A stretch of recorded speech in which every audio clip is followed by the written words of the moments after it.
This is talking about some things that a lot of people to this day still don't understand.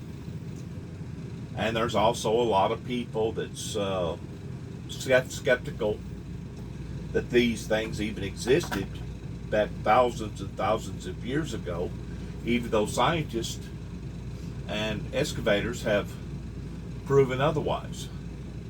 I felt like that it needed to be listened to because it has something to do with the creation of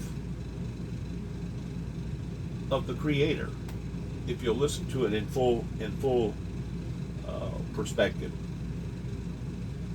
Once more, I can't show it, but I can listen to it pertaining to these events. Dallas, Texas, 2011. Researchers at the University of Texas's Nanotech Institute discover a process that can actually make objects invisible. These scientists spin tiny carbon fibers into sheets and submerge them into water.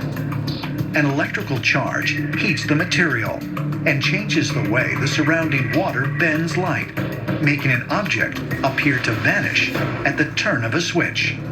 We are not actually seeing around the object we're cloaking. What we're doing is we're using the heated carbon nanotube sheet to bend light. So when we think we're looking in a particular direction, we're actually looking at neighboring seawater. We're using very extraordinary materials to accomplish our mirage cloaking. But as innovative as this remarkable technology is, stories of devices with similar powers can be found throughout history. Serifos, Greece. It was here, on this tiny island in the Aegean Sea. The ancient Greeks believed the hero Perseus set off on a seemingly impossible mission to kill the fearsome Gorgon, Medusa. So Perseus had this incredible challenge because Medusa was powerful and you just look at her and die. So it is a true dangerous situation for the hero. According to mythology, Perseus is given a magical helmet that ultimately ensures his success. Called the Helm of Darkness, the cap belonged to Hades, the god of the underworld. Perseus goes on this adventure with the help of a number of the Greek gods. He is given a number of mythological items that are going to help him on his journey. He is given the cap of Hades, which will make him invisible.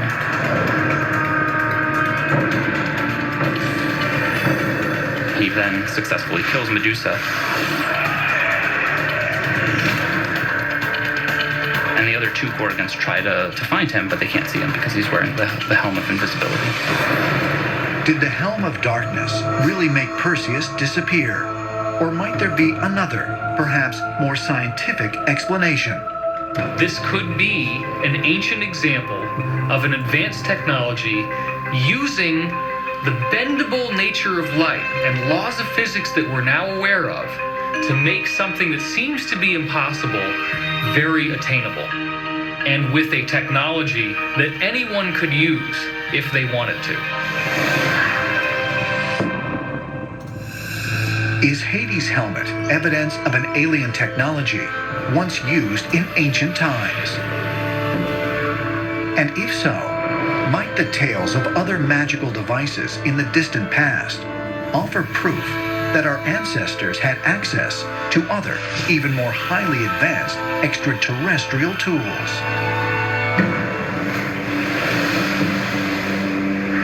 Ponza, Italy. Located in the Mediterranean Sea, this crescent-shaped island is thought to be the legendary home of the Greek goddess Circe, a goddess thought to possess a wand with remarkable power.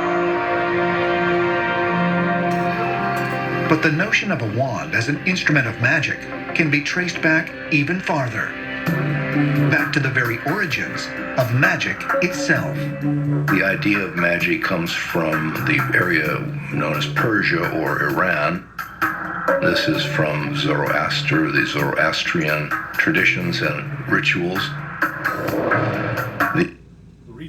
One of the reasons why that I wanted you to hear this, its original magic began in and during the era of Persia, which is basically right over there in the same area pertaining to the Middle East that we have basically been,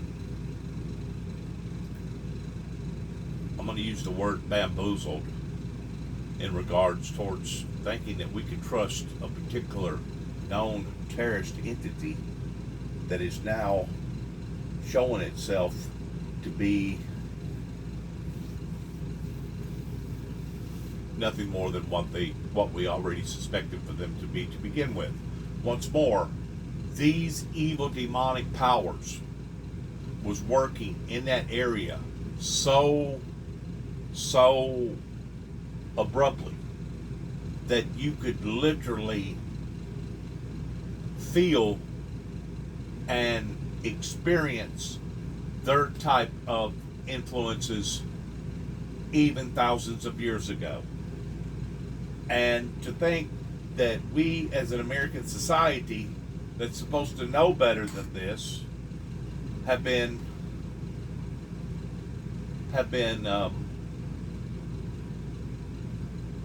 tricked in by thinking that these people are trustworthy. It's kind of like on the same level towards me thinking, because of empathy and sympathy for my cousin, that I could possibly trust him, but something within me, something within my very being told me, Dennis, don't trust him. He's not one to be trusted. And of course, this last time that he come down to Tennessee, basically proving himself that by telling just bald-faced lies and realizing that his corruptful schemes was in fact just exactly that. It was a scheme to gain not only control of this property, but it was a scheme of wanting to steal my crown. You keep in mind, if you're a Christian, a true born-again Christian that has had a born-again experience, a conversion, you have a promise through the Creator of a righteous crown that lies at your doorstep.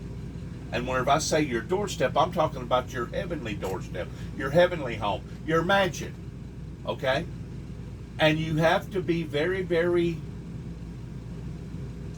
sensitive towards the trickery that goes on here on the planet, regardless whether it's a stranger or somebody that you know, or maybe a cousin or an uncle or a father or a mother or a brother or a wife or a husband. Yes, because they're out to do the same thing, because it talks very, very, very vividly in the first 3 chapters of Revelations. See thou that no man take thy crown.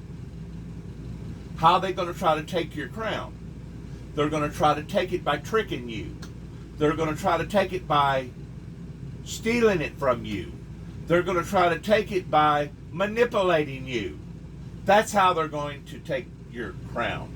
And once more, if you'll put the teachings of Jesus in order, in the right perspective, it talks about do not take your pearls and throw them before the swine, because they will do just exactly that. They will take advantage of you. They won't appreciate you. Oh, they'll tell you that they do, but really and truly inside, they're only out for one thing. That is to satisfy themselves. Kind of like the Middle Easterners right now that we're dealing with over in the Afghanistan area. Rituals. The Magi, the priest of that belief system, would use a handful of wands as a magical intercession, a way to connect the unseen world and the seen. Magicians and leaders of all kind use staffs and verges and rods and wands, scepters, maces, all from similar traditions. The ancient accounts of Circe's famous wand describe it as a formidable weapon, capable of producing astonishing physical transformations. According to Greek mythology, Circe was the daughter of Helios, the god of the sun. And according to those legends, she was incredibly beautiful. In fact, she was radiant. She was glowing because she was not of this earth. The ancient Greeks considered her the goddess of magic. The stories surrounding Circe usually refer to her powerful wand with which she was able to transform people into animals. So there's a famous story in the Odyssey where Odysseus and his men land on a mysterious island, and they come upon a house where there's a woman inside who's singing songs. And the songs that she sings sort of lure the men into the house. And Circe says that she's going to entertain them. And in the course of her interactions with them, she pulls out a wand and touches them with it. As a result, the men are then transformed into pigs.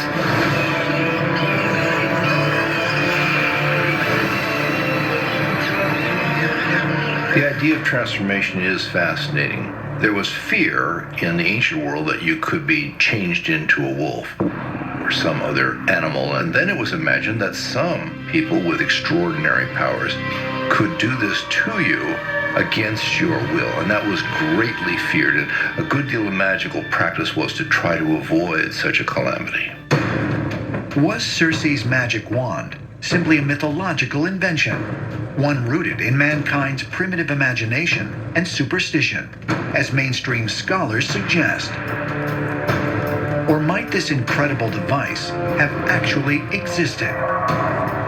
Because we all know that all of these myths have a core of truth to them, something that happened in real life. And so when we talk about powerful wands that are used in order to transform people into animals, the only thing that something like this could have happened is if it was a technological device. Is it possible, however, that an extremely advanced technology could actually somehow generate a shape-shifting effect and completely retool the DNA, the physical tissues, the flesh of a living human being? Many different ancient legends describe some sort of handheld device that had incredible capability to do things that would seem to be magical or even impossible. We see Vishnu's spear. We see Thor's hammer.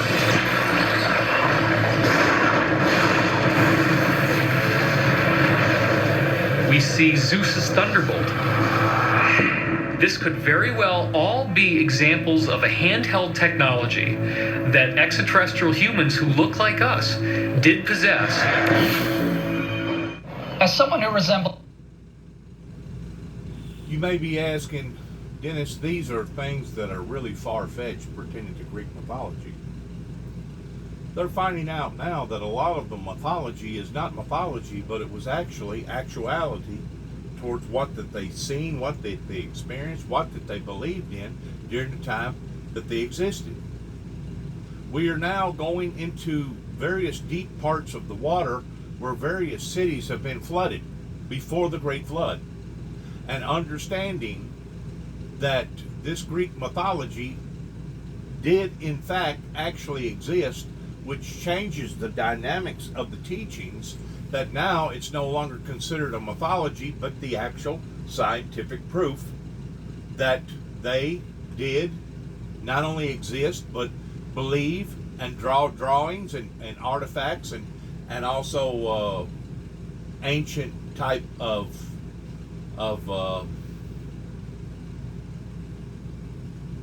artifacts that verified of this culture that no longer is with us. The incredible thing that I have found that holds a pattern pertaining to having something in one's hand, and it's not just that it talks about Moses and how that Moses had a staff in his hand. It doesn't just go all the way back into the book of Ezekiel, where my staff and my rod will comfort me, but it actually goes all the way back to the existence of whenever Lucifer resided in heaven and held an instrument that was considered at the time one of the most glorious angels in heaven. That instrument, regardless what it may have been, I believe the same powers that existed then with the dark forces that was kicked out of heaven still exist today, because in their creation, and they do have certain powers to create, they can now create the same existence of what that they was adapted to as a heavenly being before they got kicked out. I don't know if that makes any sense to anybody, but it says that Satan, Lucifer, played a harp. Now, a harp is something that we know that has many strings on it. And then whenever I say many, I'm talking, I think it give or take about 20 different strings, to where you can sit there and strum the strings to play a type or a form of melody or music. I personally believe that these wicked demonic spirits that was related around music, related around instruments, related around things that they actually held in their hands back then in the spirit world, now have evolved to the point that they can do the same thing down here on the planet. I believe that that's one reason why in unity, if anything unifies the planet other than eating, sleeping, and breathing, it would be the unification of music. Regardless whether it's country music, rock and roll music, jazz, pop, Christian, rap, Arabic, in other types of different languages all over the world, the culture of music exists in every culture on the planet. And it's very powerful. Music has a very, very powerful effect on people. You can actually produce a ministry out of music alone. Now, they talked about taking various molecules and separating them through water because of the angle of the water. All right, so they have looked at various things that we can now touch, smell, hear, and be a part of pertaining to something in that origin. But no one has never, ever pinpointed the power of sound, and it ain't just necessarily musical sounds, a drum, a horn, anything that produces any type of resonated sound. That sound has energy. In that energy, it is also persuasive, that it can either make you happy, sad, make you mad, make you glad. It has various effects upon to the human race, as well as the sound of birds, the sound of the trees whistling whenever the wind blows through it, the sound of a storm. So sound to the human consumption has never been modified towards just exactly its existence, going into the decimal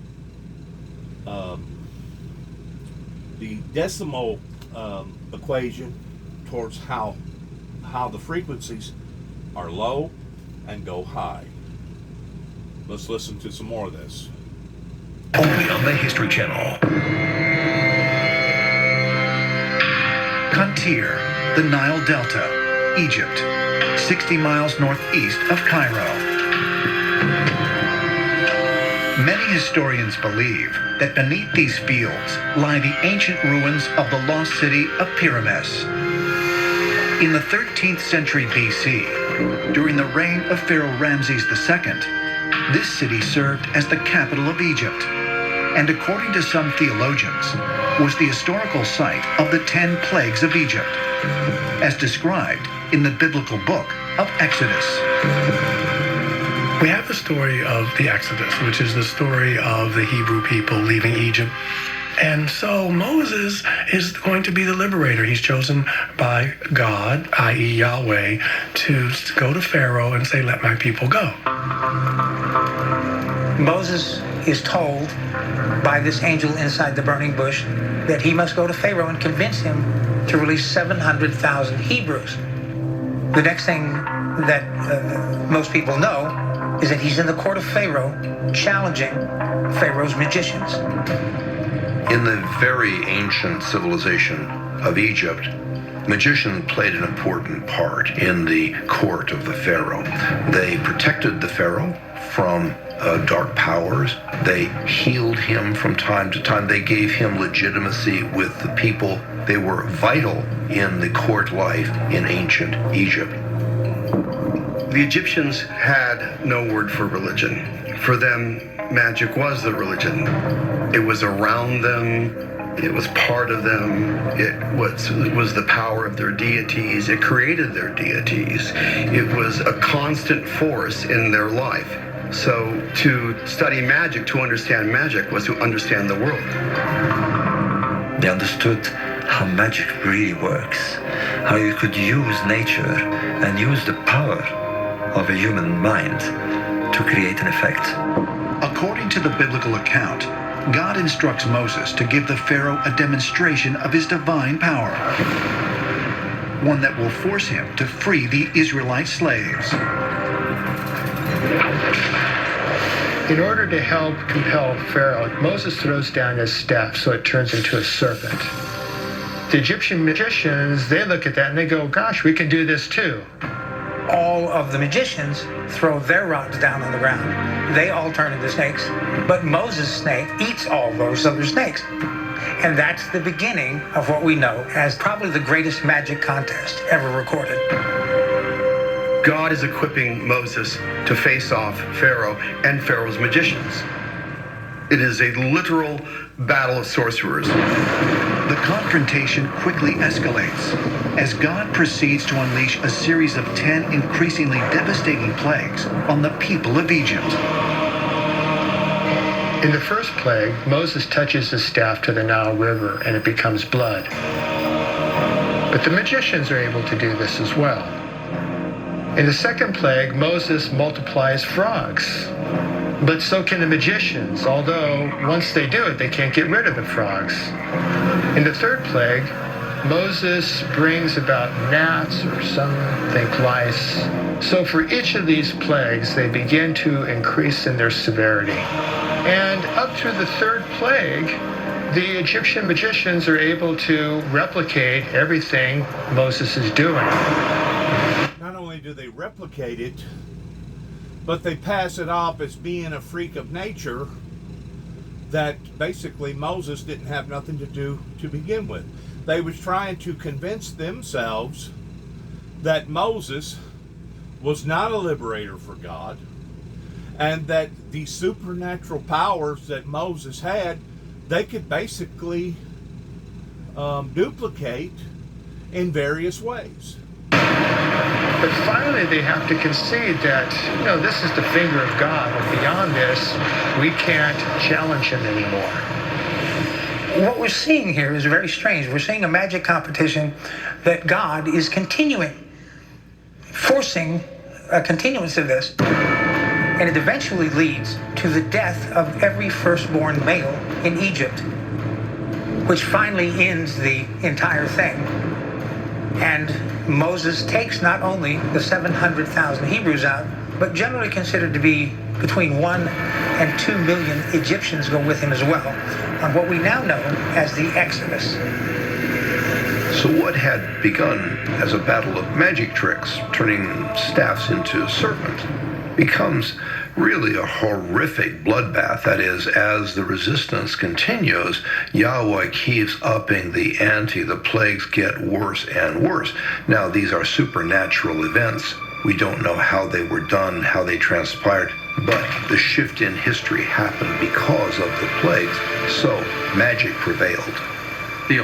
They call it magic, and I guess in the Homo sapiens' eyes, that's the only way that they can truly describe it, pertaining to it being a supernatural force. But it was basically one supernatural entity overcoming the other supernatural entity, and of course the power of light overcome the power of darkness. But let's not forget what the origin of that was all about. The origin was that the pharaohs wanted to captivate the children of Israel towards turning them all into slaves, not allowing for them to have their own minds, to have their own freedom, to have their own choices. And they was basically being ruled by a group of, today we call them oligarchs, or tyrants, that was trying to capitalize on the skill and the labor of others. Today, that still goes on in China, Russia, down in Mexico, South America, and other places all over the world. All over the world. And there's no neutral exchange whenever these tyrants are in control towards doing this in a communism form type way to the freedom of their citizens. Will say this was God that did this. I have a different theory. I don't think God is mean. I don't think God goes out and kills. And so it could have been extraterrestrial. Well, once more, I'm going to contradict what he just said according to the King James.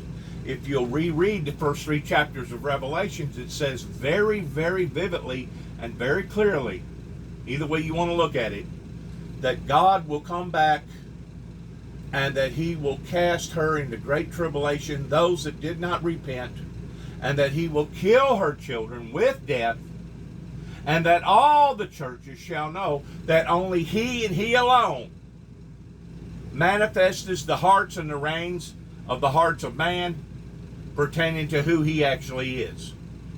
So don't say for a second that God cannot bring death.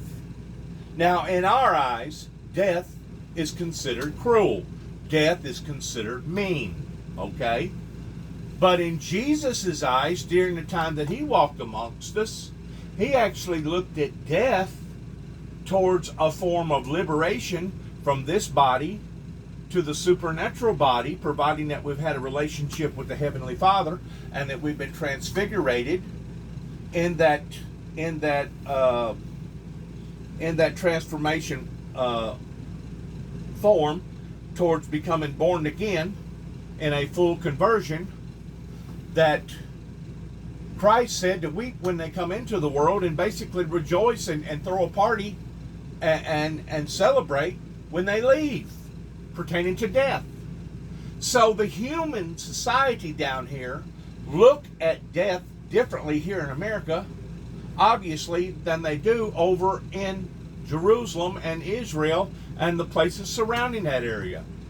I have pinpointed it down to the point of this.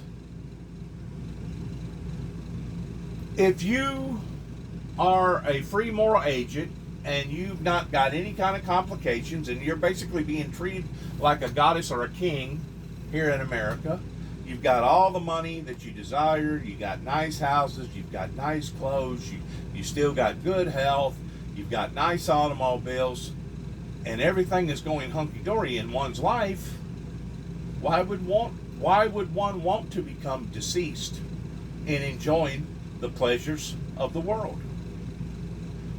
All right, now on the opposite perspective, let's go over to the Middle East and let's look at how those people are living. They're living in confined areas. They're up on top of one another, pertaining to being stacked up on one another. God has desolated their cities and desolated their grounds to the point that in most cases they don't even have adequate water to grow good crops, much less have good, clean dirt to grow agricultural crops off of. Their whole concept of lifestyle over there is totally different. No wonder them people believe that if they die for Allah, that they're going to go to heaven and live with the Creator and live with 99 virgins and drink all the wine that they want, because their life is in such of a turmoil state over there that death is actually appealing to them. And they do favor a great deal to the teachings of Allah that does teach that. Does teach that. I don't agree with Allah towards him being a righteous, holy figure. I think Allah is reincarnated by man, and I think Allah is basically just a disguised figure that wants to impose itself as being good, or an imposter that wants to be in sheep's clothing but inwardly is nothing more than a raging wolves. I think that the whole concept around that formation, that ideology over there is corrupt and evil. Now let's listen to a little bit more of this, because I still haven't made the valid point that I'm wanting to make pertaining to what is happening even as I sit and speak. Might the story of the 10 plagues of Egypt really be an account of a deadly contest between humans in possession of extraterrestrial technology, as ancient astronaut theorists believe? The ancient Egyptians believed that they learned magic from their gods, and these extraterrestrial gods had taught them these powers. Suddenly they found out that they were up against a more powerful force, a more powerful magic than they had. We're not dealing with two indigenous human cultures battling it out here on Earth. We're dealing with people on Earth in a war that they could not win against extraterrestrials. In many of the ancient texts, it seems they're calling the magic or the supernatural force of extraterrestrials. In other words, they're labeling it in that format. apparent that the gods actually took sides. They were involved in battles. So to suggest that they might have been also involved in plagues is plausible. So the question is, was it really God who unleashed these plagues upon Egypt, or was it in fact an extraterrestrial? And according to the ancient astronaut theory, it was a misunderstood, misinterpreted extraterrestrial who in this particular case sided with the Israelites. Might the incredible power wielded by Moses against the Egyptians have been of an extraterrestrial origin? A power based as much on science as on an extraordinary knowledge of the powers of the human mind.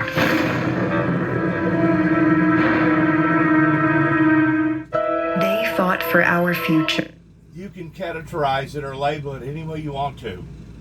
You can call it supreme beings, you can call it Holy Spirit, you can call it demonic, you can call it evil spirits, you can call it an evil entity, you can call it magic.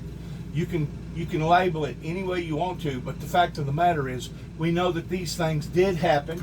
We know that these things do exist. They not only existed then, but they exist now, pertaining to stuff that is basically discipline. It's basically stuff that are out of the realm of human form In ourselves. that we cannot create as humans in and of by ourselves. In other words, it's going to require something else that even, I think, Houdini had tapped upon towards being able to demonstrate his magical traits of becoming so influential in the eyes of society. Phil Basil, aspirin made amazing. New York City, 2012. Magician David Blaine begins a 72-hour stint standing in the middle of 1,000,000 volts of electrical current, protected by only a suit of armor. But is it a mere trick, an illusion? Or is it evidence that what we call magic actually exists? We're interested in people like David Blaine because we find those things amazing. It just pushes the boundaries of what human beings are capable of. We will embrace the endurance effects. We will embrace them because we think this might be real. Well, maybe there's something to this. Maybe there isn't a trick. Maybe I can evolve into a person able to do this kind of magic. We are quite literally searching for the supernatural in ourselves.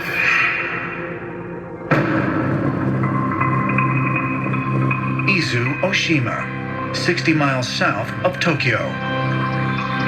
It was here, in the 7th century BC, that a legendary Japanese mystic known as Enno Yoja was banished for his so-called magical powers. Enno Gyoja was the founder of an ascetic teaching. Shigendo means the practice of training and testing. This tradition from the 7th century, done up in the mountains with great physical, arduous exercises and discipline, is said to lead to an access to supernatural powers beyond our understanding. Even historical records depict Enno Gyoja as someone who was endowed with magical capacities and the ability to also summon and control demons and spirits. Enno Gyoja was also known for his ability to ride 5-colored clouds. He was... Now let's go back to Jesus' teachings real quick. What did Christ say about being able to control various demons? Well, not only did Jesus have this ability of being able to cast demons out of people and throw them into swine, not only did Jesus have this capability of changing water into wine, feeding 5,000 that typically only should have fed only 50 at the very most. But Jesus said to rejoice. Rejoice. Not because the spirits are subject unto thee, which means that you have control over these demons, but to rejoice rather because your names is written in the Lamb's Book of Light.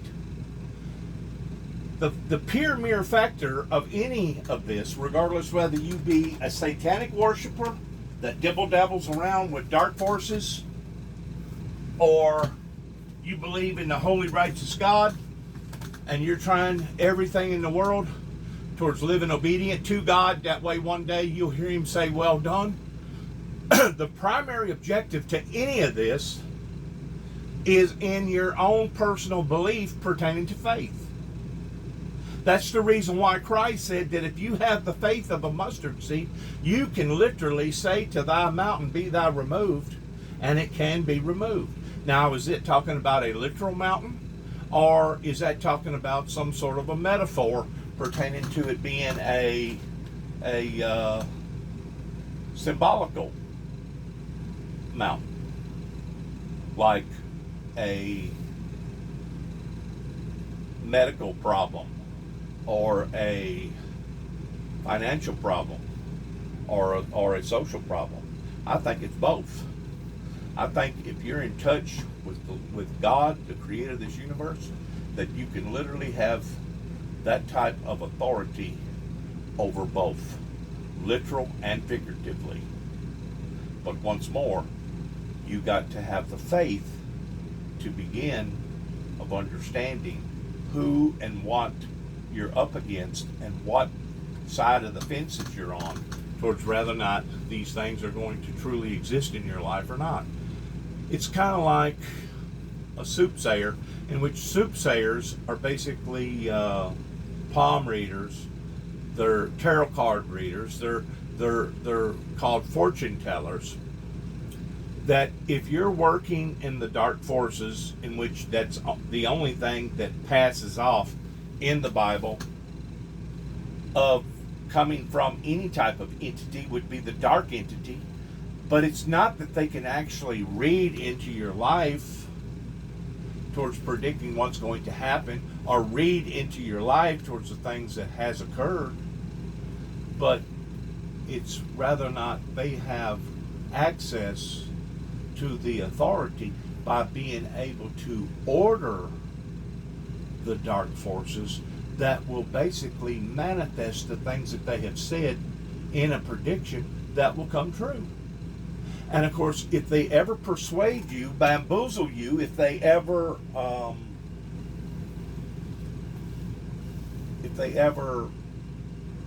convince you that they have these type of powers, once more, it's the human concept, characteristic, that we're all struggling to wonder if this is actually real. And if it is, how can I gain the same authority or access over this that the person that has convinced me that this is real?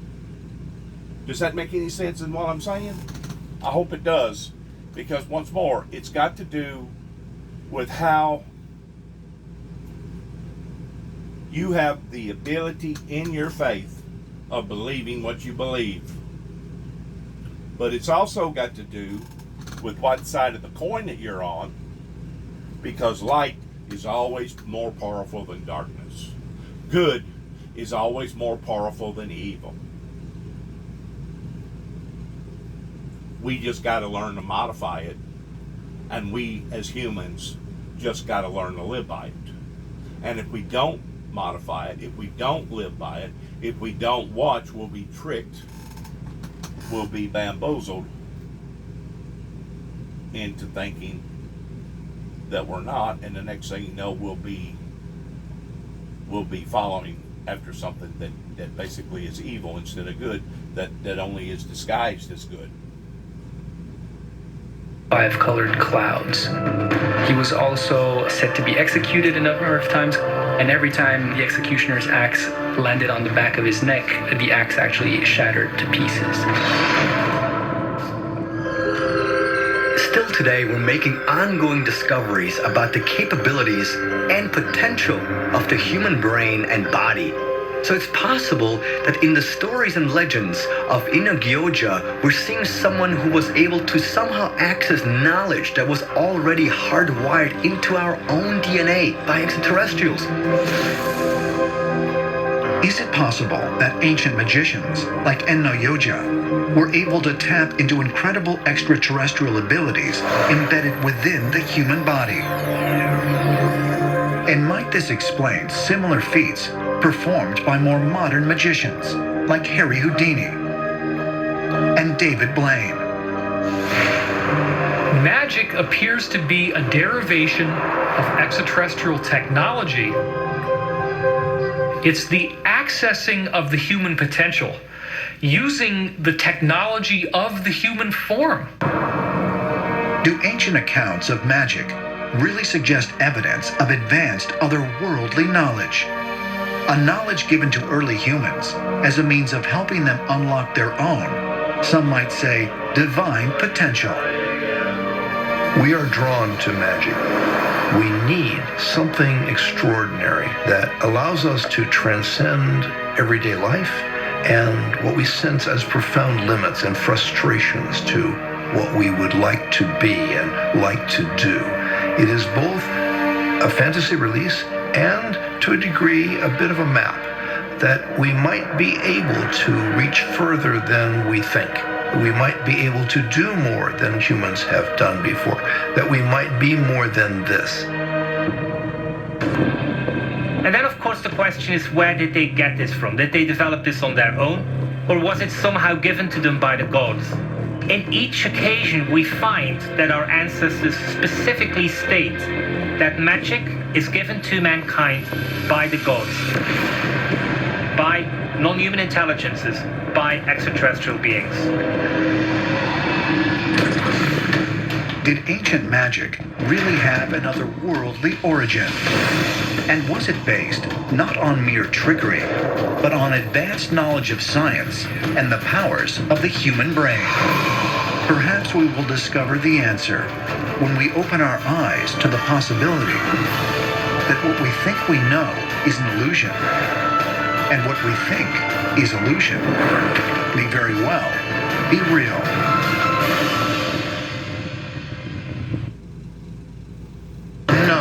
The degree of erosion that we see has to go back to 10,000 BC. Its secrets have remained hidden for thousands of years. It was reported that they found passages into these hidden chambers. And it may hold the truth behind our very existence. Retreats, I have under me the knowledge of our Genesis. The Great Sphinx of Giza is perhaps the most mysterious monument on Earth. But once its riddle is solved, will we find the ultimate proof that our ancestors were visited by alien beings? What's staring us in the face goes back to when extraterrestrials walked the Earth with human beings. Millions of people around the world believe we have been visited in the past by extraterrestrial beings. What if it were true? Did ancient aliens really help to shape our history? And if so, might the proof lie hidden with the mysteries of the Sphinx?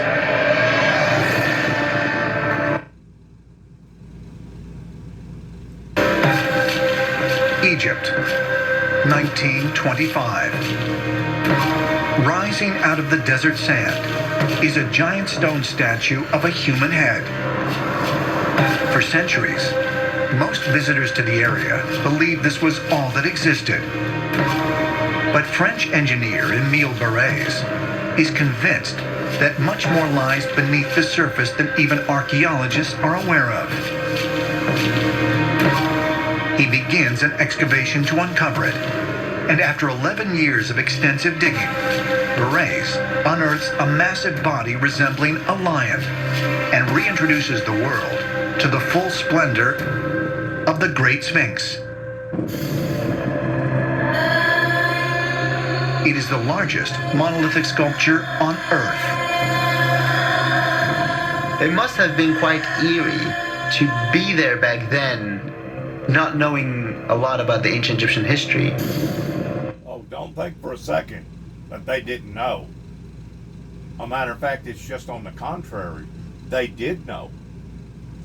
And that was the whole primary reason why God explained to them that he's not a God of stone, he's not a God of wood, he's not a God of diamonds, he's not a material God, but he is a spiritual God, and he seeketh those who worship him in truth and in spirit. That's the reason why one of the commandments talks about building idols in basically an occult form, towards thinking that that your idol or your warlocks is going to be able to keep these evil demonic spirits away, because they're not. A stone is a stone. A piece of wood is a piece of wood. That was the whole purpose for God talking to Moses after these effects, after this generation of culture of people, whenever God put an end to it by recreating a new heaven pertaining to the existence of Adam and Eve. And of course we see where Satan once more intervened, where Satan disguised himself as a serpent and went into the Garden of Eden and told Eve that she shall surely not die, but that she would have the mind of gods if she ate of the forbidden fruit. And him, being as persuasive as what he was, tricked her or bamboozled her into not only eating of the fruit, but talking her husband into eating of the fruit. Searching for knowledge, searching for growth, searching to evolve in areas that really and truly our Lord and Savior never intended for humanity to evolve into, but we did anyways.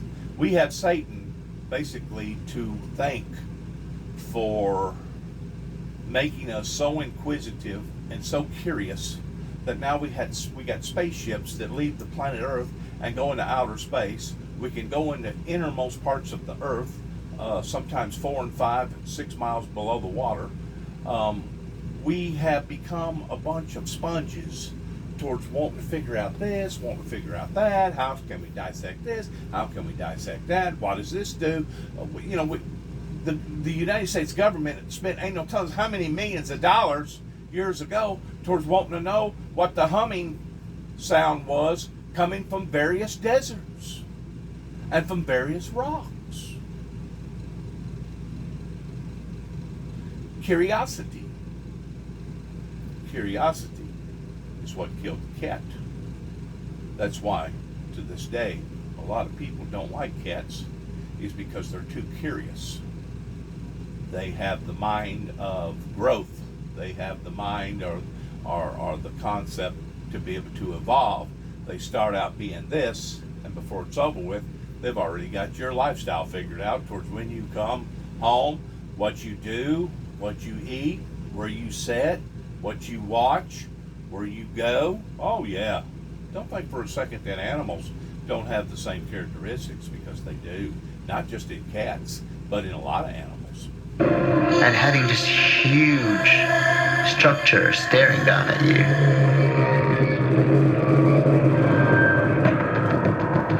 Facing east toward the rising sun, the Great Sphinx is located nearly half a mile from Egypt's 3 largest pyramids.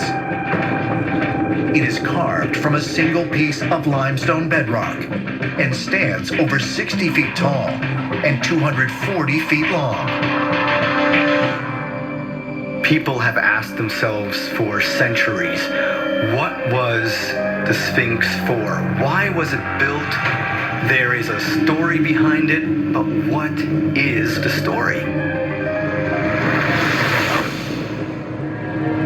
The Sphinx is arguably one of the most studied monuments in the world.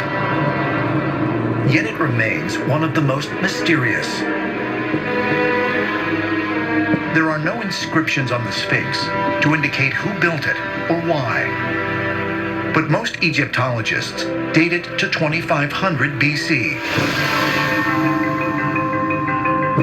The time of the pharaoh Khafre, or Khephren, as he is known by Greek scholars. The dating is based on a mention of Khafre on a tablet found between the paws of the Sphinx. But this tablet, known as the Dream Stela, also tells the story of a pharaoh who came 1,000 years later, King Thutmose IV. King Thutmose IV comes in the New Kingdom, which we believe is more than 1,000 years after the time the Sphinx was sculpted. He made this stela to tell his story. King Thutmose IV, before becoming a king, was on an expedition here in Giza. And he slept right next to the Sphinx. And back then the Sphinx was covered in sand all the way up to its head. And in his dream, the Sphinx came to him. The Sphinx spoke to him and said that if he would uncover the Sphinx from the burial in sand, he would then end up as Pharaoh. Now, he was the son of a Pharaoh, but was not the heir. Thutmose IV ended up with that throne after this dream. The Sphinx itself speaks to a future Pharaoh, and the history of ancient Egypt is altered by this fact.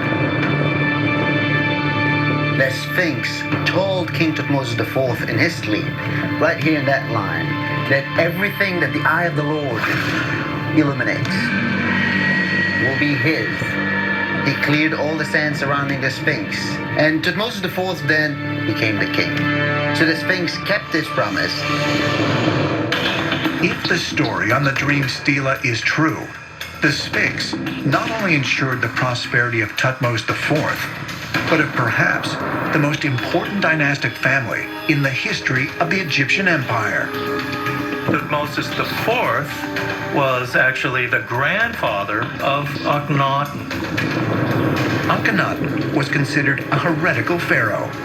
he changed the polytheistic religion of ancient Egypt and declared there was only one god, Aten, a god he depicted as a disk in the sky. Now, keep in mind, at this time, there was an involvement of people wanting to evolve in understanding the truth towards just exactly who and what that this supreme being actually is and was. They had finally, at this time, generated enough knowledge through understanding of the supernatural forces around them that now, instead of there being many gods, there was only one God. They detected this one God as the eye in the sky, or a circling motion that some say was in fact a UFO. That's where the theory comes in at towards it being aliens. Well, once more, you can label these supernatural forces in any way that you want to label them. But the bottom line is this: they are a supernatural force. We are evolving as humans in one way, but in another way, we're not evolving. A matter of fact, in some ways, we're actually going backwards towards becoming more barbarian than what the true barbarians was back thousands of years ago. And we're going to continue to go backwards if we do not have the right concept in our lives pertaining to the creator of the universe through the teachings of the Lord Jesus Christ. So what they was doing, they was analyzing these things in their own personal lives, understanding that there was a supernatural force, and this was their conclusion. Akhenaten became enthralled with the Aten disk.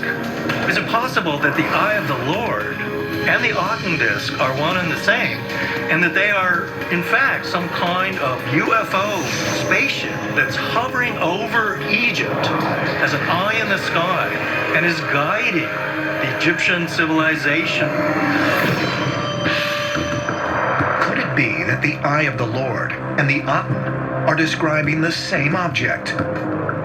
And if so, was Egyptian civilization being guided by extraterrestrials that used the Sphinx as a means of communication? Might the dream stela be proof that this mysterious monolithic statue was built long before the Pharaoh Khafre? Ancient astronaut theorists say yes, and point to yet another line of the dream stela as proof. There's something else written on the Sphinx that was ignored by Egyptologists. The Sphinx actually says, "I have been here since the first time." Now, the word in ancient Egyptian for first time is Zep Tepi. And what they meant by this is the time when Osiris had come at the beginning of their civilization. The Egyptians talk about a golden age that existed 12,500 or so years ago. This is something that goes back at least 8,000 years before the current accepted chronology of Egypt. At that time, the gods mingled or walked with men. This extraordinary monument be a remnant from a golden age when extraterrestrials coexisted with humans, as ancient astronaut theorists suggest. Perhaps further clues of its true age can be found in the geological record of the Giza Plateau.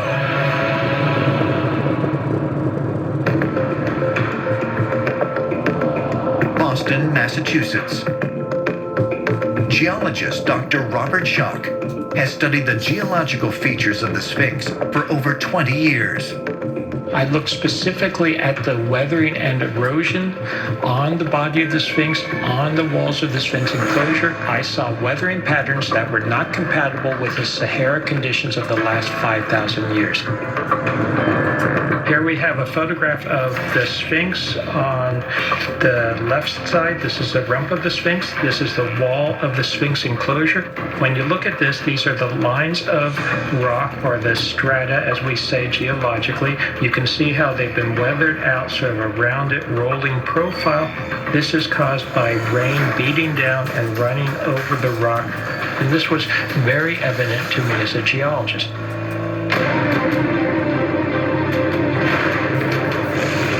According to archaeologists, significant rainfall in the Giza Plateau would date back to before 3000 BC, at least 500 years before the time attributed to the building of the Sphinx. The degree and level of erosion that we see on the Great Sphinx has to go back to that earlier climatic period, and not just a few hundred years, thousands of years before Saharan times. This put us back to at least 5,000, maybe 7,000, 8,000. I now suspect even 10,000 BC. If we are to subscribe to the idea that the Sphinx displays markings of water erosion, then that means that what's staring us in the face is much, much older than what mainstream science proposes. Is the Sphinx really older than our history books have led us to believe? If so, who or what was responsible for its construction? Perhaps further clues can be found by examining the face of the Sphinx and what it might have looked like before it was altered. This is the Tempur-Pedic Breeze. So they're now coming closer through exploratory scientific understandings Cairo, that there was a civilization that did exist before the guidelines of the Bible, going back to the beginning phases of Genesis in regards to a 6,000 year time frame. Even some theologians will tell you that the book of Job actually is a book that should be in front of Genesis, based around some of the things that Job was experiencing and some of the things that Job written down and talked about pertaining to his experiences. We can go back to the Cocopelis, we can go back to the Sphinx, we can go back to the dinosaur age of whenever these colonies or cultures actually was thriving before the Great Ice Age. So what do you think actually occurred during this time? Way, way before Genesis and way, way before the recreation of the flood.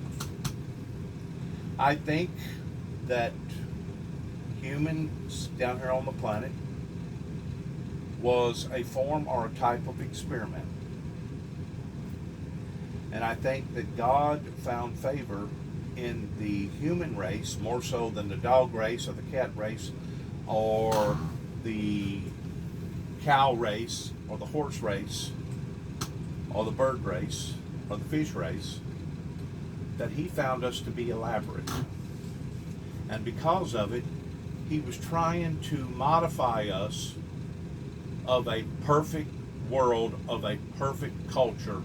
And it talks about that in the first 3 chapters of Revelations. For I have not yet found thy works perfect yet. So there's something to this type of motive of why that the human race has ever been created to begin with. I think that during this era that there was dinosaurs that roamed around the planet, more so in some areas than it was others. And of course, if you was in the wrong area, you basically got crunched up and ate up by these gigantic monsters that was roaming the planet at the time. But then again, you may have been on the right peninsula or the right hemisphere that you didn't have to worry about so much of the horrible existence of prehistoric dinosaurs during the prehistoric dinosaur age. I think because that things was not going right, I think that once more Satan intervened into that experiment with mankind and basically was corrupting society worse than society being holy or righteous. And because of it, God allowed for a great meteor to fall up onto the earth that created the Ice Age.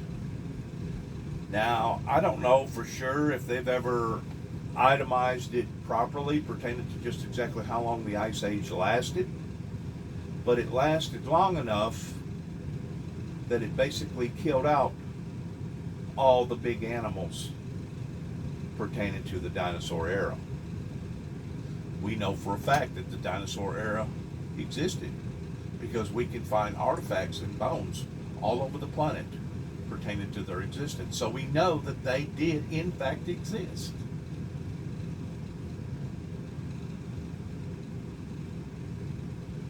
I believe that there was one group of people pretty close to the equator down by South America, or possibly even on the other side of the planet, but I put more emphasis upon this side of the planet, more so on the other, that during this time frame they actually evolved and existed. They lived. These human existing people lived, and they was evolving in what that they had to go through because they had to go through a transformation period of it being extremely cold. But then as things started thawing out, more generations was born, and the next thing you know, here comes the book of Genesis, and God creating Adam and Eve.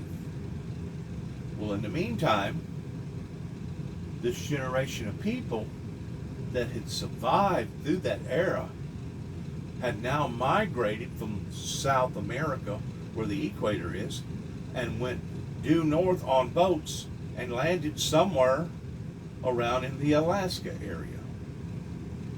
And these same people was migrated from that area down in through Canada and down into Americas, where they basically existed, and that's where the true Native American people existed from. Now, since then, there has been a melting pot of Native Americans intervening with the culture of the Europeans and other types of cultures all over the world pertaining to those that come from the 12 tribes. But this was and is, I believe, the existence of that 13th lost unknown tribe. Today, we know that their blood type is very odd and unusual in comparison to the other 12 tribes.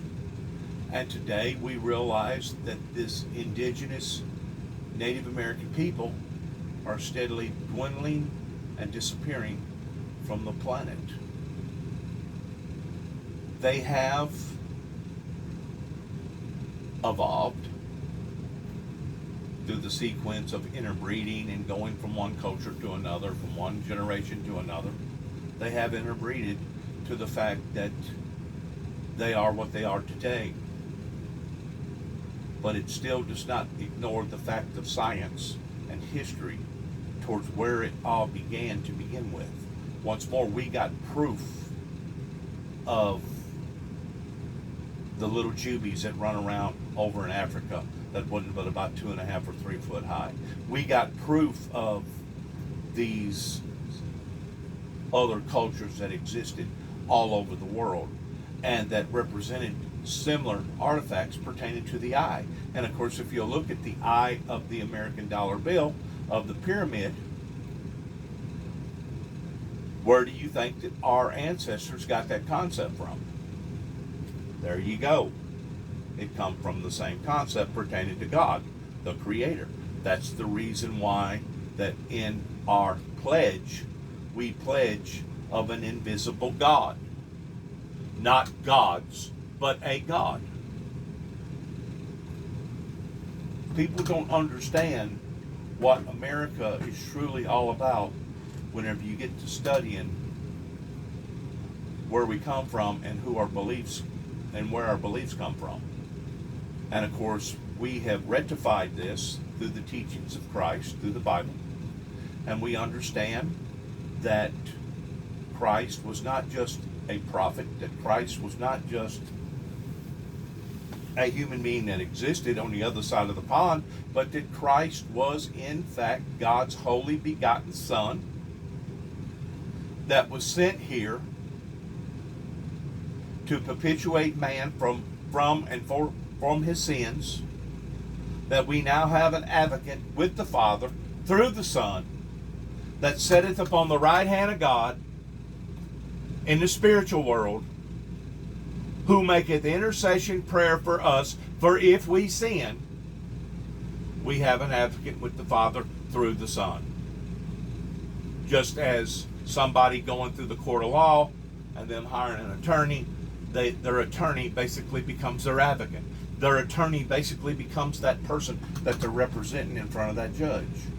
And that's how our laws was established here in America, that actually began over in the area of Greece and over in the area of England and London, pertaining to the UK and the Europeans. That's where the whole concept of democracy actually come from. We only inherited it.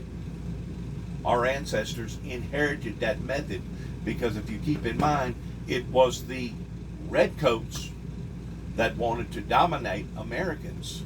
And through the Revolutionary War that revolutionized America towards America becoming independent was the reason why today we are free thinkers. We are free moral agents. We can become business consultants. We can have our own household. We can make our own decisions. We can decide whether or not we're going to go to the far right or go to the far left.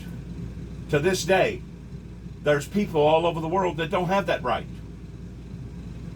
They don't have the right of making choices like that. And because of it, they're basically walking, talking robots because they've never been given the opportunity to think. And then whenever you just up and leave them alone, they're like bewildered, kind of like the Afghanistan people. They're bewildered because they really don't know how to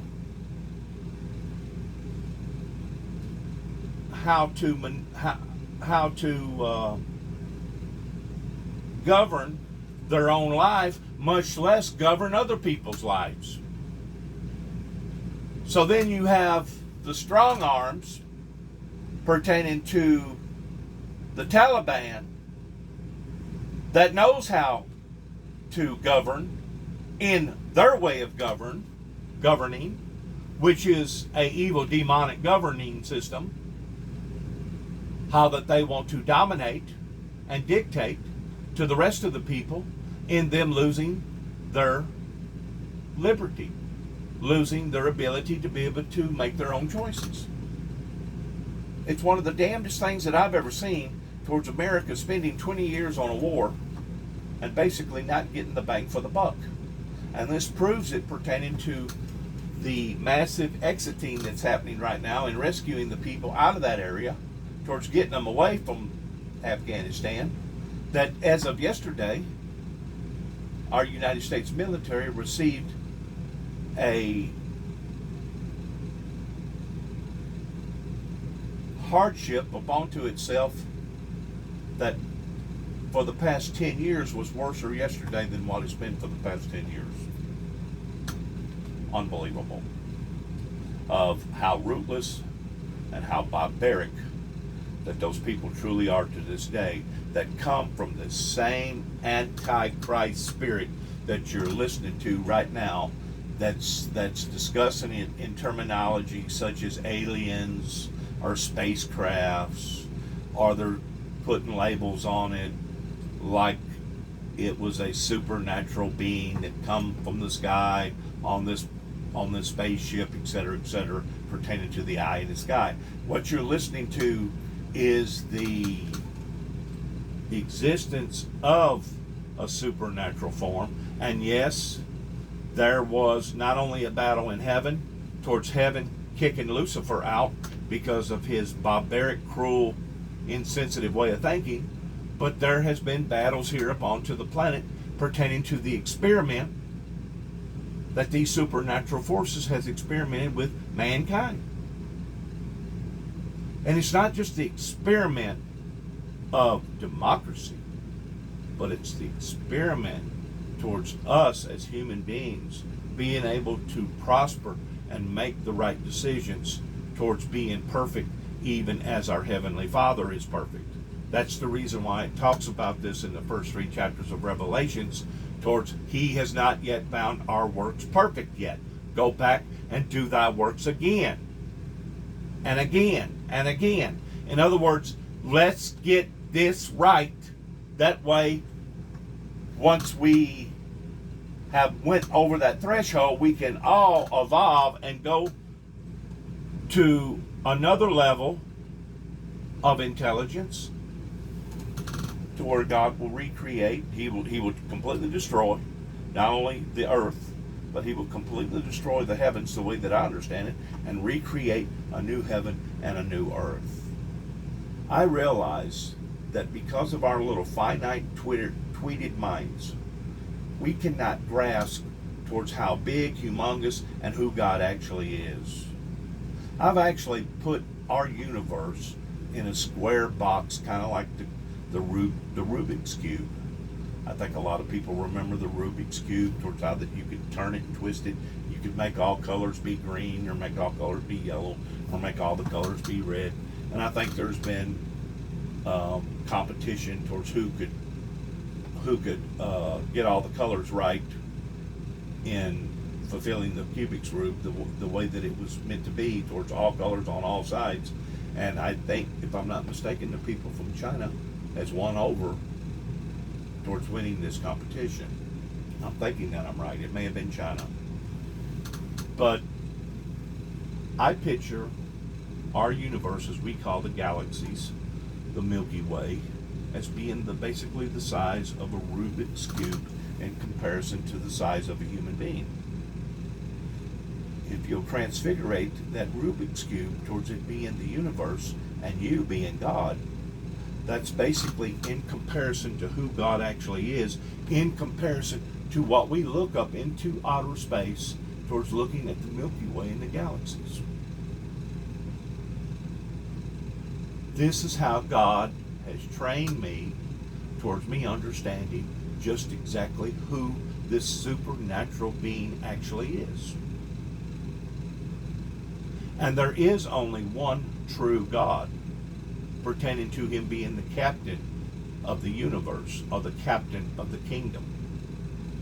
But there's many Holy Spirits that works in the same unisys as God, that some people translate as being gods, or some people translate as being aliens. Like I said before, you can label it any way you want to label it, but those people back then tapped in to something that they knew was real.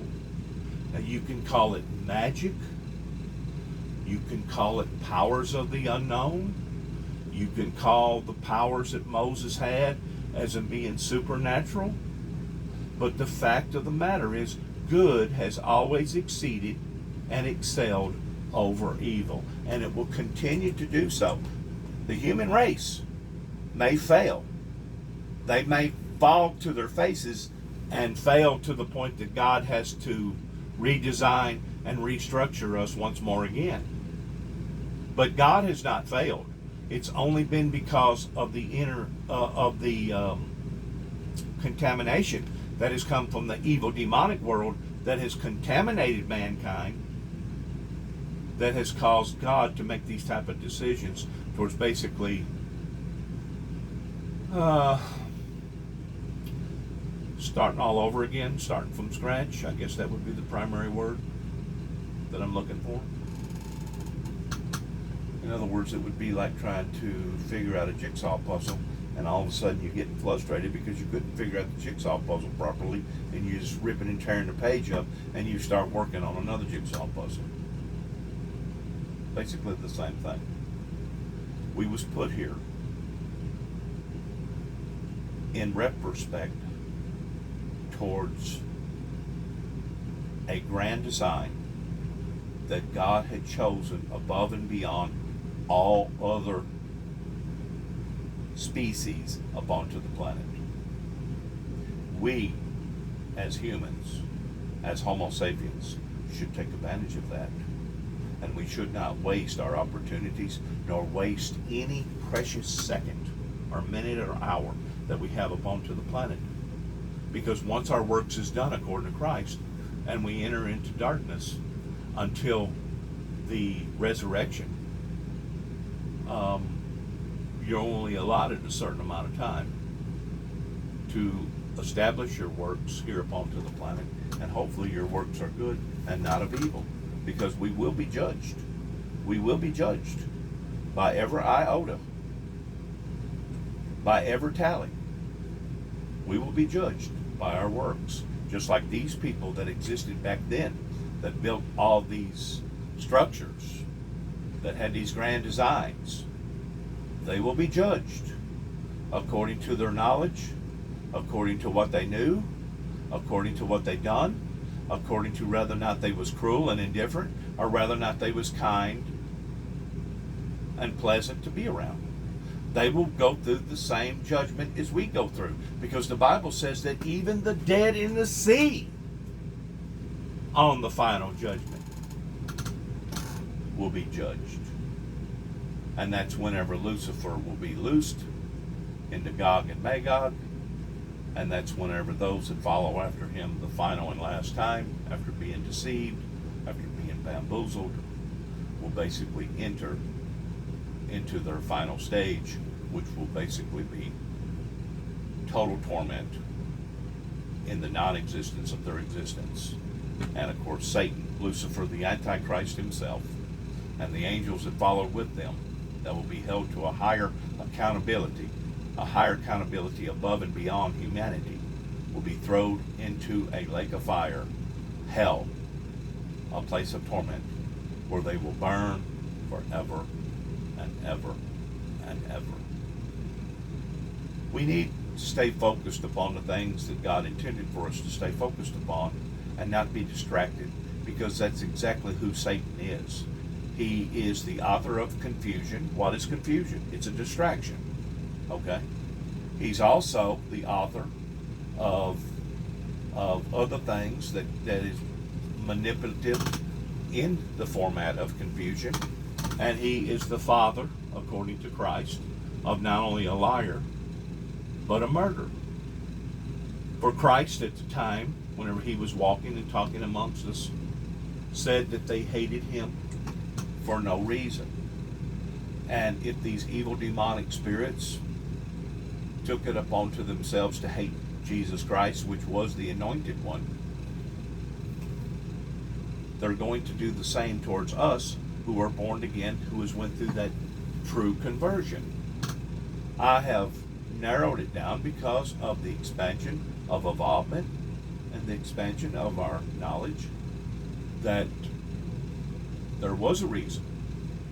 And that reason was that the demonic forces that at one time stood beside Michael the angel was greedy and selfish, and wanted to take it upon to themselves of overcoming the kingdom. Because of their madness, because of their greediness, because of their selfishness, they have brought horror after horror after horror to the ways of the flesh pertaining to the Homo sapiens down here up onto the planet. And so many people want to get it mixed up towards blaming God the Father for the horror. God did not create the horror. Okay? Can God kill? Absolutely. Will God kill? Absolutely. For his divine purpose, regardless of what that may be, he can end this whole thing within a sweep of a hand towards ending everything. But he has chosen for us to evolve, to become more knowledgeable, and to be able to recognize the difference between the powers at bay. And it wasn't God that brought the horror. It was Satan that brought the horror. It was Satan that brought the disease. It was Satan that caused mankind to fall. It was Satan that intervened in the Garden of Eden, that thought that he could contaminate, in which for a big part he did, contaminate the human race. So as you're going through life and you realize that you have pains and aches and hurts, understand that these things was brought upon by Lucifer, the Antichrist. They was not brought upon by the Lord Jesus Christ.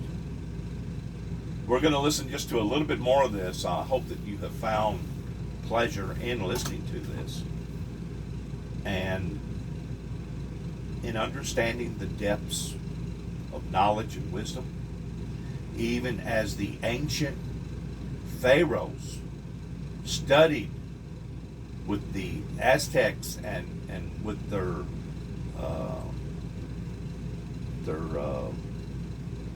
teachings, studied in idolizing and dissecting each and everything, even thousands of years ago. Proof is out there with host Tony Harris. Returns Friday, September 17th, only on the History Channel. Cairo, Egypt, January 2011. Thousands of anti-government protesters clash with riot police. They are demanding the resignation of President Hosni Mubarak. Civil unrest escalates,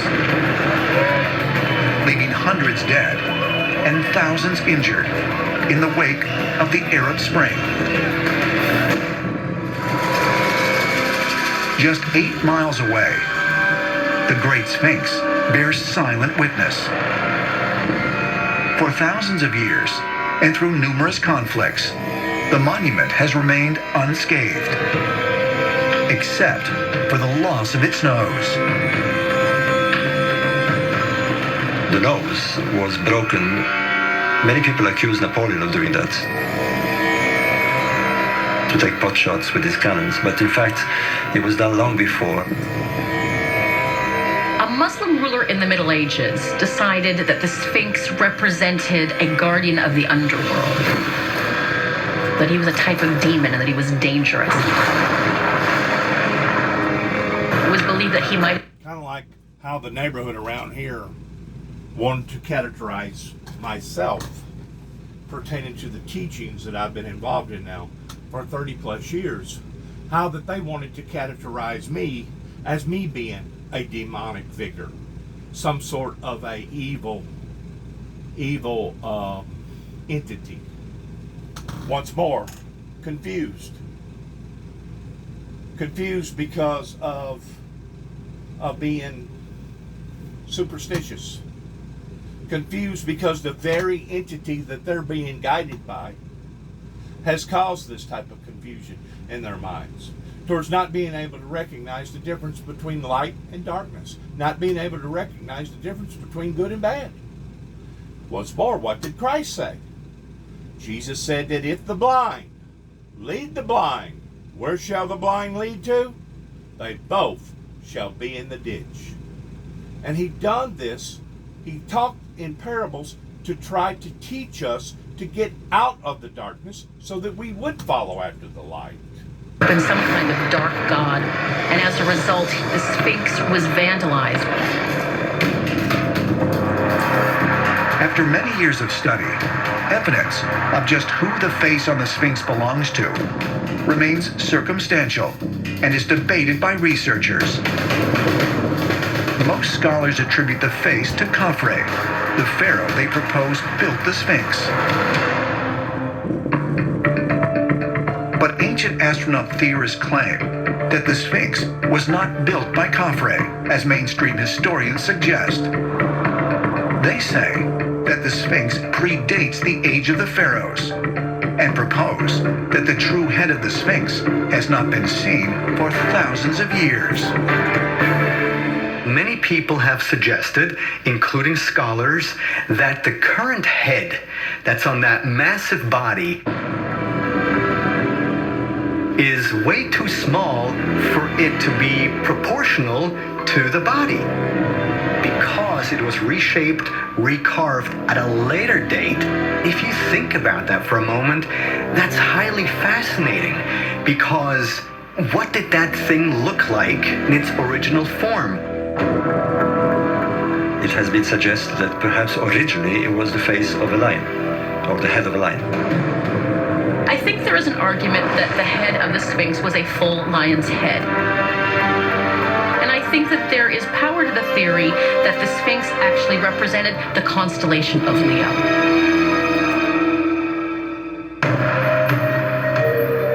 Curiously, there's no reference to a statue of a great Sphinx or even a great lion in any Old Kingdom texts. But one scholar who has extensively studied the monument proposes that this is due to the fact that it was originally something entirely different. When I saw the body, I instantly thought that's no lion's body. Now, if you study a lion, it has great big shoulders. It has a sloping back. And so you do not have a straight back for a lion. It couldn't be more obvious that this is a dog's body. That's exactly how they crouch when they're in a guarding position. And there's only one dog it could be. That has to be Anubis. Anubis is a dog god who is the guardian of the sacred necropolis. Well, Giza's the sacred necropolis. And I went through the ancient texts and I found it mentioned everywhere. In pyramid texts and the Book of Gates and the Book of Caverns and the Book of Two Ways and all those ancient books. And they're talking about it the whole time. The easiest thing to do when trying to destroy the Sphinx is to knock pointy ears and a pointy nose off, which is what Anubis had. So this is the remaining stump from which they could fashion a human head. That's what they did, and it was a very clever job. And everybody's still in awe of it, even though they don't know any longer that it was meant to be Anubis at one time. The Egyptian god Anubis is one of the most prominently featured figures in all of Egyptian art. He was considered a protector of graves, the god of mummification, and is associated with the resurrection of the god Osiris. Anubis is clearly identified as a god of the dead. He symbolizes the afterlife, but his importance is enormous in these resurrection activities that went on. Is it possible that the head of the Sphinx was originally carved to look completely different than it does today? And if so, could it have had the face of Anubis? A god that ancient astronaut theorists propose was an actual being who visited our planet in the remote past. The god Anubis is listed as one of those who came during Zep Tepi, for the first time. One of the ancients who is openly cited in Egyptian mythology as being an extraterrestrial. Is Is it possible that the first pharaohs didn't build the Sphinx, but discovered it? And might they have actually recarved its face? Perhaps the answer can be found by examining not when the Great Sphinx was built, but why.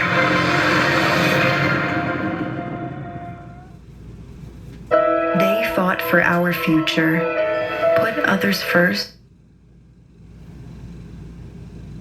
We're going to go directly into the next segment here of what you're talking about. The Gizeh necropolis, which consists of 3 great pyramids guarded by the Sphinx, is the last remaining of the 7 wonders of the ancient world. The original purpose of the complex is still debated by historians, as is the connection of the 3 pyramids to each other and to the Sphinx. There is no question in my mind and in the mind of many researchers that the Gizeh necropolis is a planned project. It isn't just pharaohs who came and put their pyramids haphazardly and then built the Sphinx. The geometry of the site makes it very unlikely that it's not a designed project. Is it possible that the Sphinx and the pyramids were designed to function together? Ancient astronaut theorists say yes, and suggest a recently unearthed tomb could provide proof. Just 200 feet from the Sphinx, in a causeway connecting the second pyramid to its temple complex, is an entrance to what is believed to be the ceremonial burial chamber of the god Osiris. The Osiris shaft was first unearthed in 1934, but only fully explored in 1999. This place has not been visited much. It's probably been visited only a handful of times since 1999. Right here is the first level. The first level is not that deep. The Osiris shaft actually consists of 3 different shafts that descend to 3 separate chambers. The final chamber is buried nearly 10 stories underground and contains what some say is a sarcophagus of Osiris. Here we are, 100 feet deep, the third and final chamber in the Osiris shaft. And here's the sarcophagus right in front of me. This is only the lid of the sarcophagus. The body of the sarcophagus is under the water, and it's at least 3 times the size of the lid. And to the 4 corners of the island, there were 4 pillars that are now nearly completely destroyed. The 4 had hieroglyphic inscriptions on them, some of which read, God Osiris, the god of the underground.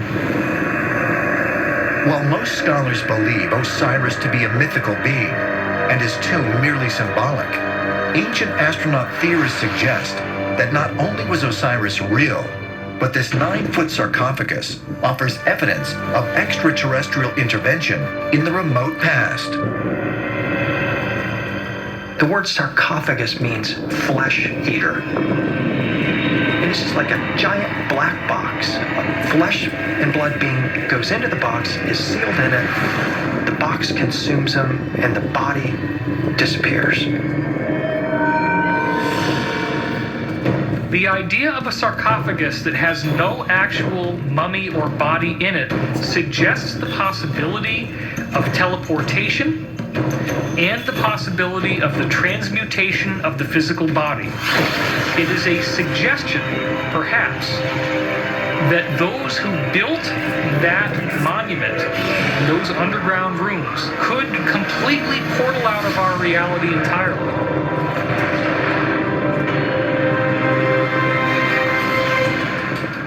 Could it be that what was discovered in the Osiris shaft were the remnants of advanced technology that would allow for travel to other worlds? According to the pyramid texts, funerary inscriptions that were carved on the walls of the early Egyptian tombs. The sacred necropolis would serve as a gateway to the pharaoh's resurrection and ascension to join the god Osiris in the heavens.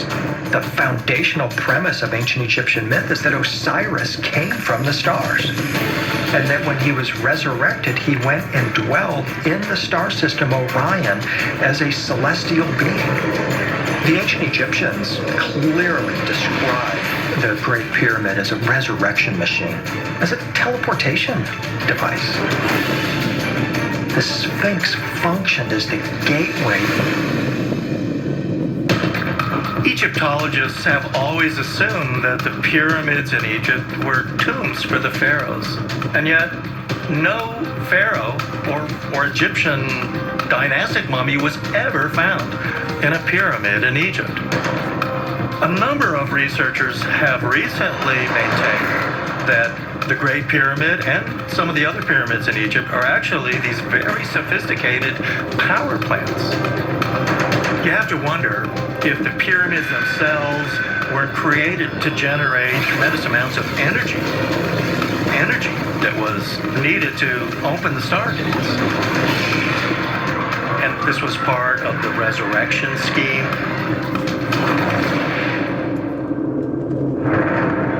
Could the Giza complex actually function as some sort of technological device? A device that acted as a transport to other worlds, as ancient astronaut theorists suggest.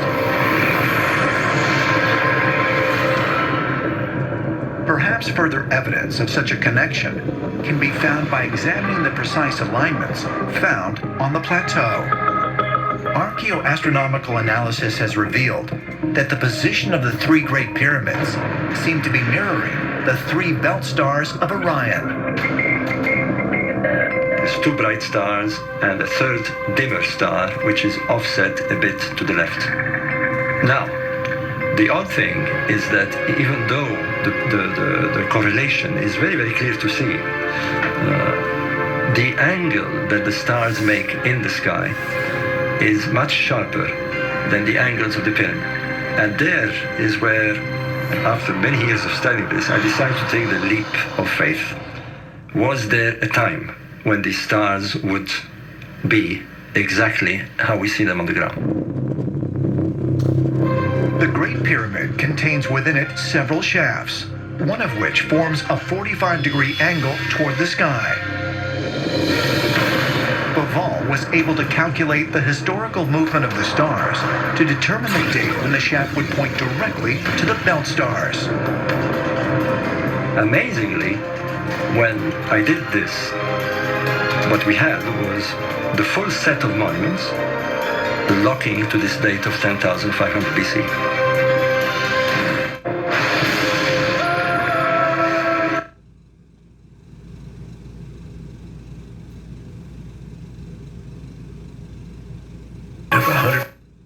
What you're hearing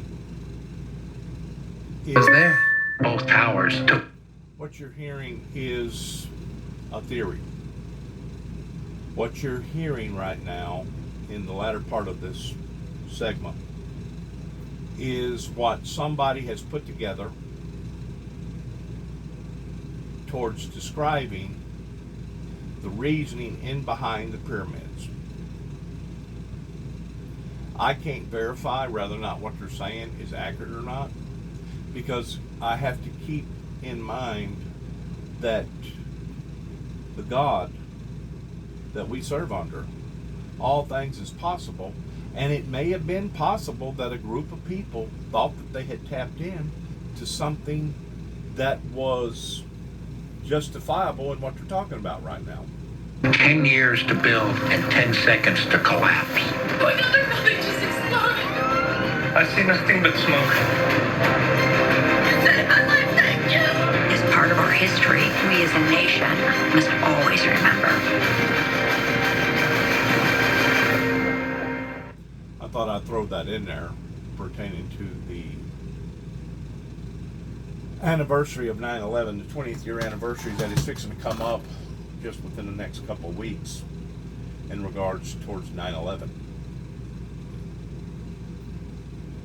I have identified, because of the hard-headedness of humanity, that humanity is obviously going to have to learn its lesson in a very, very harsh way before they're actually going to pull together in supporting the Windmill Ministries missions.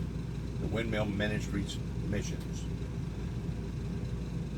In other words, because of their pride, because of their boaster, that they realize that they have failed. They failed not only in not doing what they were supposed to have done, but they have failed themselves by being $30 trillion in debt and spending 20 years over in Afghanistan that to this day has unraveled into nothing more than a catastrophe. For some strange reason, they still refuse to let me take center stage.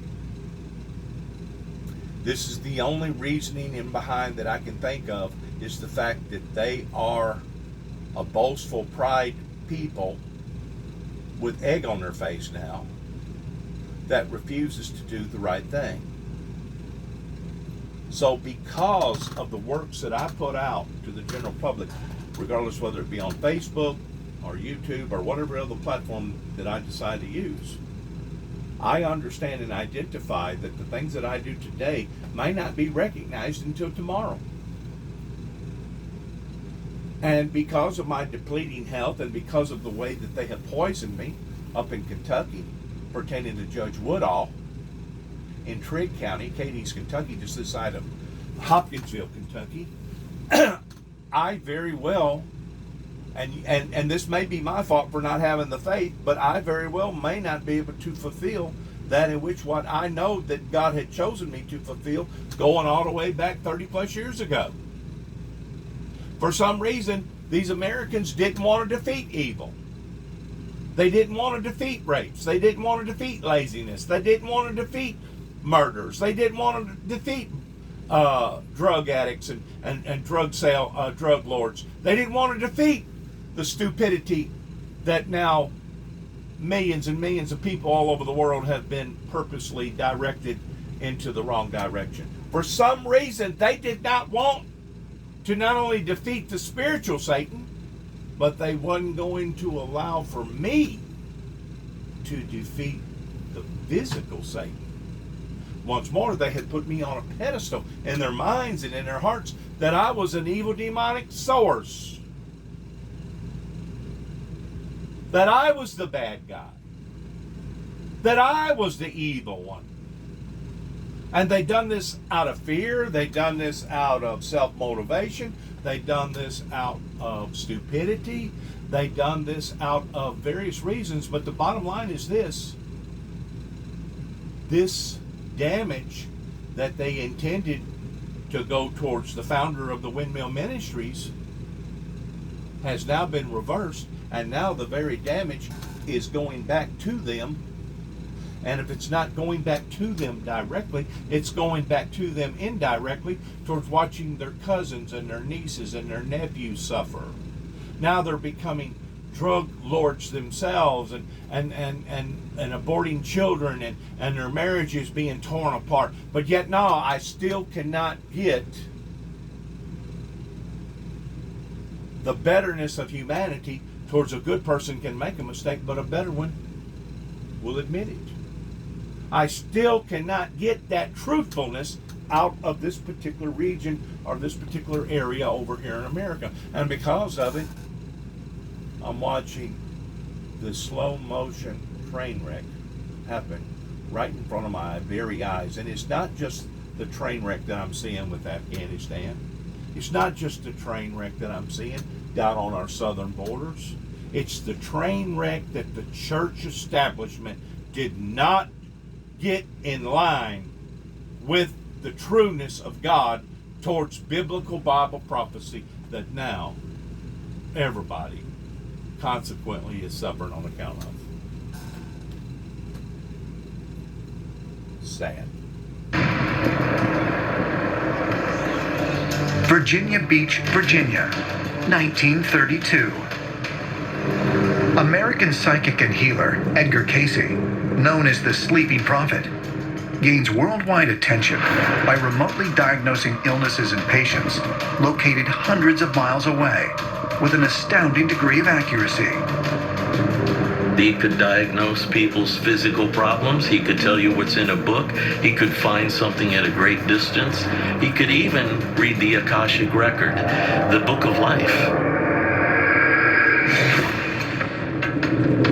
During one of his many psychic trances, Casey makes an astonishing claim regarding the Sphinx. Edgar Casey could tell you about prehistory and reincarnation and what your soul had been doing prior to this incarnation. He actually gave readings for his own soul that had been a high priest in ancient Egypt and was directly associated with the building of the Sphinx. Now, see, some of this stuff that they're talking about on this program, I think is just outlandish. And it ain't necessarily so much the program, but it's the people that they have investigated in being on the program that I don't agree with, because I think, if I'm not mistaken, it was Edward Casey that had preached the theory about how that the poles would reverse. If I'm not mistaken, he spent a little bit of time up here in Hopkinsville, Kentucky. I don't know if it's going to talk about this on this particular program or not, but you know, he was more of a ideology dreamer or thinker, to me, more so than Nostradamus, because it was Nostradamus that pinpointed certain things in his quatrains, that he talked about the specifics towards what was actually going to occur. You know, it was Nostradamus that predicted that there would be 3 Antichrist type figures that would rise on the planet before the actual Antichrist come into existence. This Antichrist figure, I believe, is the Antichrist figure that I myself was unfortunate enough to run into up here in Martin, Tennessee on 3 different occasions. That one time they actually was gunning or hunting towards wanting to take my physical life. Because I told people about my story was the reason why the baby boomers basically rejected my story and treated me as an outcast towards banning me from all these churches around here. They basically done the same thing to other prophets of God, including Martin Luther, who broke away from the Catholic Church, I guess over 1,000 years ago, that deciphered the Bible and translated it in a different way, and because of it, the Catholic administration at that time was after him. He actually had to run for his life. He was treated as an outcast, simply because of greed and selfishness, and the people in that day was not willing to open up their eyes and evolve. That was the whole reasoning that he was basically shunned from society. That now today, different people has picked up his work.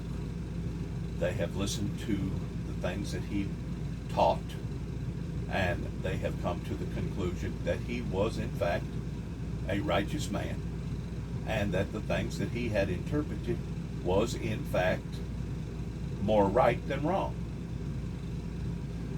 These are called the Martin Luthers, the church association that come out of that movement. I don't necessarily go along with all their practicalities towards how that they do stuff, simply similar towards the Catholic, towards you stand up, you say a prayer that's in the book that's already told you how to pray, and that you got to go before this and that. And I mean, I think they've done away with the actual Catholic concept that you got to have a mediator in the Lutheran Church, but it's still the formalities that they use towards standing up, sitting down, kneeling, standing up, sitting down, kneeling, standing up, sitting down, kneeling as a body, that I haven't never come into agreement with towards the authenticity of one's relationship. Because what did God say through his son? He said, they will worship me in truth and in spirit. And because of that, those will be the ones that I will bless. He didn't tell us that we had to stand up, take a pail of water, dip it on our heads, sing a song, recite some other kind of song or prayer that a minister or a priest has already done put on paper because of. He said because of our what? Sincerity, that they will seek me in truth and in spirit. That was what I believe Martin Luther was doing beyond the traditional worship tactics that at that time the Catholics took a part of. And of course, if you look during the 12th and 13th, 14th century, pertaining to the Crusaders, we see where the Catholic administration, working through that origin or that entity, basically took it upon themselves to create bloodbath after bloodbath towards trying to make or force people into their ideology, similar towards how that the Muslims over in the Middle East preaches their ideology about the Sharia law, and how that if you don't conform, they will literally kill you and cut your head off. And if they do die during this time in doing that, that they themselves are going to go live with Allah and have 99 virgins and have all the wine that they want. It's a far-fetched ideal, and it's an ideal that comes from an occult of Satanism that these people have been brainwashed into by believing in this type of ideology over in the Middle East pertaining to the Sharia law. I'm just touching off on some things that hopefully you'll be able to understand as you listen to this particular program. This is fixing to end. I just want it to end in the proper way that people can understand it.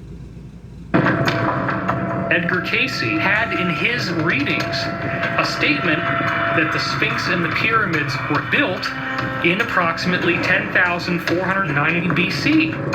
There's a strong suggestion that the Casey readings were accurate, and therefore their dating of the Sphinx and the pyramids also was accurate.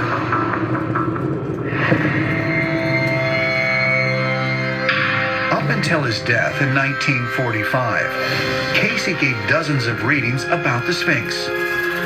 These readings claimed the Sphinx was directly related to an ancient civilization that many believe once existed here on Earth, the lost continent of Atlantis. The Edgar Casey readings specifically say that Atlantis, as recorded by Plato, was not a myth. He leaked that information given to him by the Egyptian priesthood and put it into his books, the Timaeus and the Critias. Here's the interesting thing. Plato describes that Atlantis existed exactly at the same time that ancient Egypt experienced what they refer to as a golden age. And that may have been so. I'm not going to say that that particular ideology was not so. And probably at the time that he was given this knowledge, he was probably shunned. He was probably made fun of.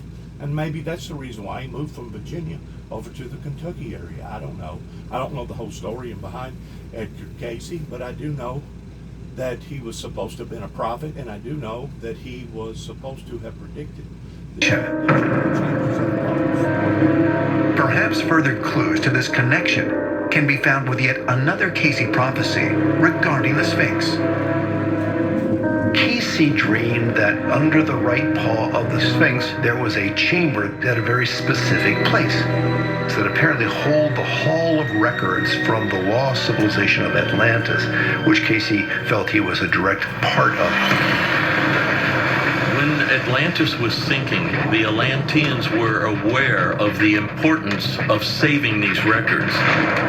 And they also were aware of the need to hide the records of prehistory. If we locate the original Hall of Records, we would be essentially accessing the equivalent of a Google search engine but it's the Atlantean internet. So the Sphinx is an entry point that could reveal once and for all that humankind is much older on Earth than we thought.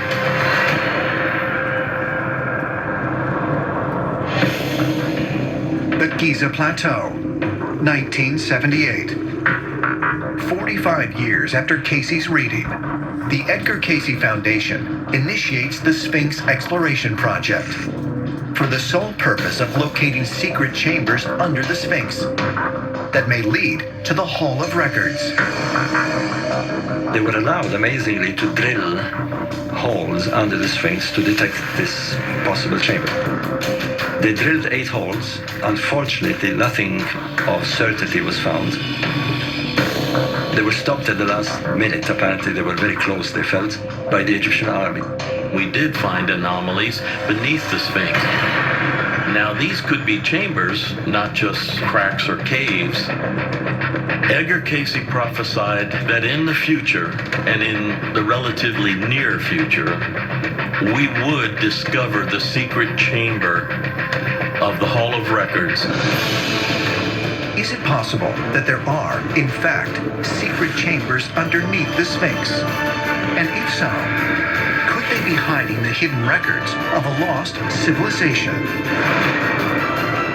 Or could it be that if a so-called Hall of Records exists, it doesn't lie in Giza, but millions of miles away, on Mars?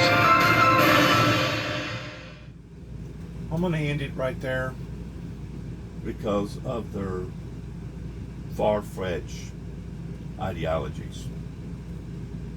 I don't believe that. With one click, get custom map. I don't believe that the Hall of Records is going to be held or contained in and on another planet pertaining to the planet of Mars. I don't believe that. Is it possible that there was a Hall of Records, that this group of people realized the significance of their findings and of their history, knowing that they was fixing to cease to exist, wanting to leave their mark? Absolutely. That's always a possibility. And the things of today, just as Christ predicted that we would see signs upon the heavens and signs upon the earth such as we've never seen before, are still fulfilling itself each and every day, each and every hour that we live. We're discovering new discoveries in the oceans because of ice melting, because of technology, that we can see where hidden cities was, not only in the water but in great forests in South America. We're discovering new things every day. We're seeing things every day that our ancestors never thought about or never experienced. So once more, those fulfillings of prophecy is coming true. I just want to end by saying this: all things is possible to a certain limit pertaining to what the human race has done and is doing. And we know that the technology did not periodically exist towards being able to leave the planet Earth and go to other parts of the universe up until just recently. Now, there's one other possibility that leads me to believe, pertaining to some of the theories that they're talking about, of the book of, I think it was Isaiah. I may be wrong about the book, but there was somebody that seen a wheel of lights that come from the heaven. This is basically the first known historical reading of history facts that somebody actually observed something that was supernatural, that come from the upper layers of the universe, that they described as a wheel. As a wheel. We as mortals, as Homo sapiens, first discovered fire. Then we discovered the wheel. We have grown. We have evolved.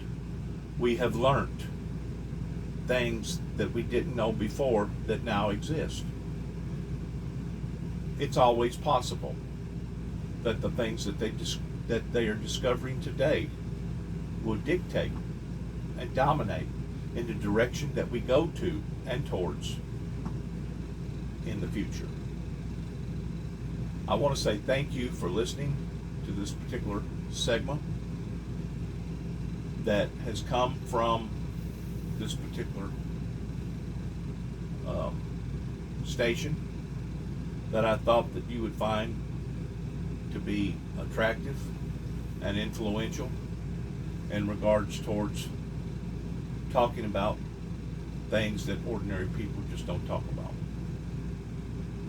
Thanks again.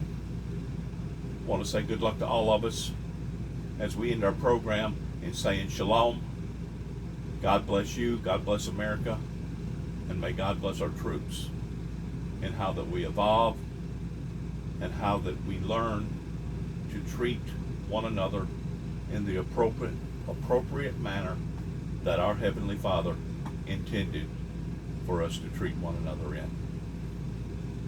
Our pursuit in society is still to fulfill our ancestors' dreams pertaining to democracy all over the world, to end this type of tyranny of people taking control of people's lives in the form of communism. Our dreams and our desires is still for all people who are created equally to be released into society in the last days, so that we can see the manifestation through the Holy Spirit, through God Almighty, towards one day seeing not only a perfect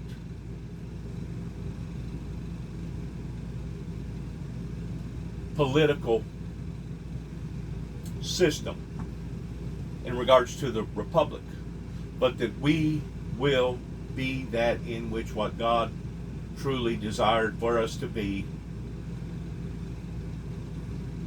in the church sector, towards believing in Christ, the only begotten Son, and transfigurating us in the way that only our Heavenly Father desired for us to be.